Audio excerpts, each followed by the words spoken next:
The French Colonial Empire, one of the largest and most influential empires in world history, spanned centuries and continents, leaving an indelible mark on the cultures, economies, and political landscapes of its territories. From its origins in the 16th century to its eventual decline in the mid-20th century, France's colonial ambitions were driven by a complex interplay of economic, political, and ideological motivations. This empire extended from the snow-covered forests of Canada to the tropical landscapes of Indochina, encompassing diverse regions that played pivotal roles in shaping global history. The foundations of the French colonial empire were laid in the early 16th century during the Age of Exploration. Motivated by the quest for new trade routes, wealth, and a desire to spread Christianity, French explorers like Jacques Cartier ventured to the New World. Cartier's voyages to Canada in the 1530s marked the beginning of French colonial interests in North America. By the early 17th century, Samuel de Champlain established Quebec City in 1608, solidifying French presence in the region. Known as New France, this colony became a hub for fur trading, which was the backbone of the colony's economy. French settlers and traders developed extensive networks with indigenous peoples, forming alliances that were vital for survival and economic prosperity.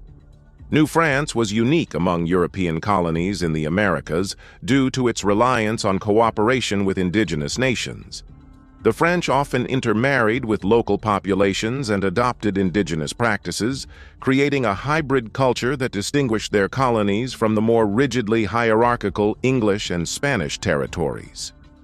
However, the colony's growth was limited by harsh winters, difficult terrain, and a relatively small number of settlers compared to other European colonies. By the mid-18th century, France's colonial ambitions in North America were challenged by the British, culminating in the loss of New France following the Treaty of Paris in 1763. This marked the end of French dominance in North America, but set the stage for expansion elsewhere. While France's fortunes in North America waned, its colonies in the Caribbean flourished. Islands like Saint-Domingue, modern-day Haiti, Martinique, and Guadeloupe became crucial components of the French Empire due to their lucrative sugar plantations. The labor-intensive nature of sugar production led to the establishment of the transatlantic slave trade, which brought millions of enslaved Africans to the Caribbean. These colonies became economic powerhouses, generating immense wealth for France, but at an enormous human cost. Saint-Domingue was particularly significant, producing more sugar and coffee than all other European colonies combined by the late 18th century.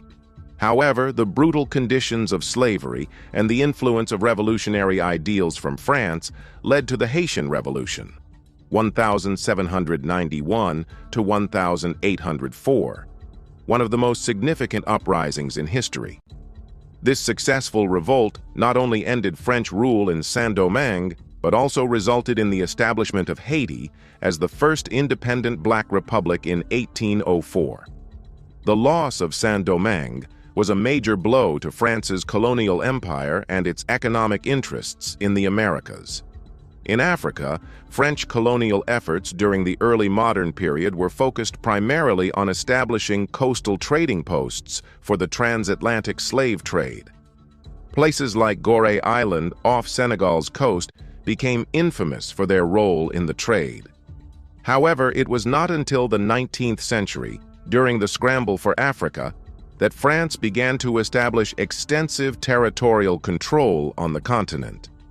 French West Africa and French Equatorial Africa eventually encompassed vast regions, including present-day Senegal, Mali, Ivory Coast, Chad, Gabon, and the Congo. The French implemented a policy of assimilation, attempting to impose their language, culture, and legal systems on the local populations, often with limited success. While Africa and the Americas played pivotal roles in the early phases of the French colonial empire, Southeast Asia became a focal point in the 19th and early 20th centuries. The French colonization of Indochina, comprising modern-day Vietnam, Laos, and Cambodia, began in the mid-19th century. Driven by a combination of economic interests, strategic considerations, and missionary zeal, France sought to establish its dominance in the region. The conquest of Indochina was marked by military campaigns and treaties that gradually eroded the sovereignty of local kingdoms. By 1887, the French had consolidated their control over the region, establishing the French Indochina Union. This colony became a critical source of raw materials, including rubber, rice, and coal, which fueled France's industrial economy.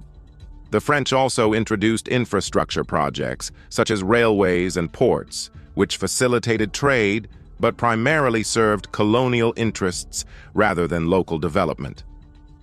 French rule in Indochina was characterized by a rigid hierarchy that placed French officials and settlers at the top, followed by a small elite class of Western-educated locals, and the vast majority of the population relegated to agricultural or menial labor. Despite efforts to introduce French culture and education, resentment against colonial rule simmered beneath the surface, eventually culminating in nationalist movements that would challenge French dominance in the mid-20th century.